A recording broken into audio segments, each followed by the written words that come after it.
আমি বলছি যে বাসায় প্রবলেম হবে, আপনারা এগুলো দিয়ে ভিডিও করতেছেন, জাস্ট দ্যাটস অল, আর কিছু বলিনি। আর কিছু বলি নাই, গালাগালি করি নাই ভাই। আপনারা বারবার ফোকাস করতেছেন, দ্যাটস ওয়াই। আমরা মেয়ে মানুষ, আমাদের বাসায় সমস্যা হবে, দ্যাটস ওয়াই। কোনো স্ল্যাং ইউজ করি নাই ভাইয়া,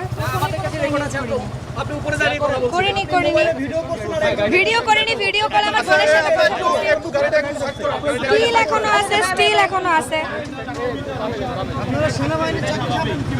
ছি ছি ছি, দেখছো তো বাবু, সেনাবাহিনী চাকরি খাবে। হ্যাঁ, সেনাবাহিনী সব চাকরি খাবে।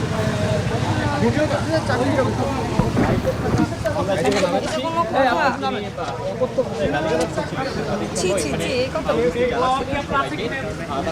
আসলে সেনাবাহিনী কর্মকর্তা যারা আছে তাদের চাকরি পাওয়ার আছে কিনা আপনার?